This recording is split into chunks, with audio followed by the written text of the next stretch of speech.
Bonjour à toutes et à tous et bienvenue sur Scotch Universe. Aujourd'hui on se retrouve pour un nouvel épisode des méchants oubliés. Si vous n'avez pas vu les autres vidéos, allez les voir. Et si vous voulez voir les futures vidéos, n'hésitez pas à vous abonner si ce n'est pas déjà fait. Mettez un like si vous le souhaitez, moi franchement ça me ferait plaisir, mais après c'est vous qui voyez, voilà. Aujourd'hui on s'attaque à l'homme taupe, un personnage très peu connu, dans les films en tout cas, dans les comics assez, mais dans les films peu connus. Voilà, bonne vidéo.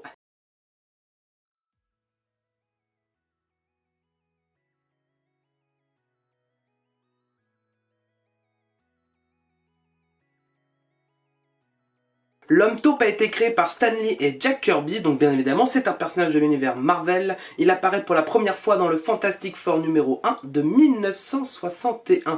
Et d'ailleurs il faut noter que c'est aussi le tout premier vilain que les 4 Fantastiques découvrent en 1960. L'homme taupe, sous le vrai nom de Harvey Elder, est un enfant né en 1910, enfin vers 1910. Il est laid, myope et obèse. Malheureusement, il va avoir une enfance très difficile. Il est passionné par la science et c'est en 1956, dans les années 50, à peu près vers sa quarantaine, qu'il va se découvrir une passion pour la théorie de la Terre creuse. Ce qu'on peut retrouver d'ailleurs dans le Monsterverse, avec les monstres qui se trouvent sous terre, comme quoi il y aurait un écosystème sous notre système à nous. Voilà, donc il se passionne pour ça. Par la suite, il se fait capturer malheureusement par le club des explorateurs qui sont aussi des chasseurs de monstres. Pourquoi? Parce qu'en fait, il s'était infiltré dans leur avion pour aller vers une de leurs missions, parce qu'il avait été rejeté par tous les clubs. Personne ne voulait de lui, par sa laideur, par son myopisme. Son myopisme? Ouais, c'est peut-être que ça se dit. Voilà, donc malheureusement, il se fait capturer et emmené lors d'une mission. Lors de cette mission, Makkari se fait capturer par le déviant Kiro, qui avait malheureusement libéré des monstres, et donc les chasseurs de monstres, donc le club bien évidemment, vont essayer de le suivre pour voir d'où viennent ces fameux monstres. Pendant ce temps, notre ami Harvey arrive à se libérer et il se fait jeter par l'avion par notre ami Druide, qui est un éternel. Voilà, donc bien évidemment il le jette avec un parachute histoire qu'il tombe tranquille. Notre ami Harvey Elder, donc l'homme taupe, tombe dans un trou. Malheureusement, vu qu'il n'avait pas ses lunettes à ce moment-là et qu'il est très myope, il n'arrive pas à remonter et il reste enfermé dans ce trou. Il continue à descendre et il découvre, bien évidemment ce que vous imaginez tous, un écosystème sous la planète Terre. Donc il va devenir le maître de cet écosystème, il va découvrir des anciennes technologies que les éternels et les déviants avaient laissées sur place, il va pouvoir contrôler et dompter tous les animaux qui vont se trouver dans cet écosystème, et c'est de là dont il va tirer le nom de l'homme taupe. Et l'homme taupe aussi, pourquoi? Parce que il va tellement rester sous terre pendant 10, 20 ans, 30 ans, qui va développer un super radar, à ne pas confondre avec celui de Daredevil, où en fait il va pouvoir éco-géolocaliser,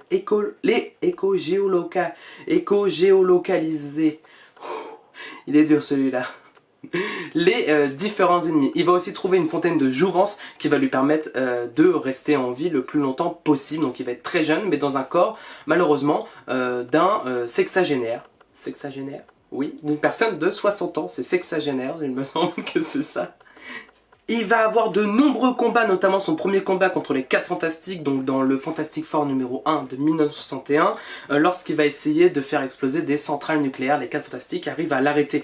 Il va tellement avoir de pouvoir avec la technologie qu'il a récupérée des déviants que les X-Men et les Éternels vont aussi se concentrer sur lui. Donc bien évidemment, il va perdre à chaque fois, il va aller en prison, il va sortir. Il va se battre aussi face à Iron Man lorsqu'il va construire une énorme torpille géante pour aller détruire les usines de Stark Industries et voler son matériel, et par la suite les Vengeurs vont aussi s'attaquer à lui. Donc c'est un méchant peu charismatique, mais qui s'est fait énormément d'ennemis. On le retrouve pas du tout à l'écran, à part dans le film Les 4 Fantastiques de 2015.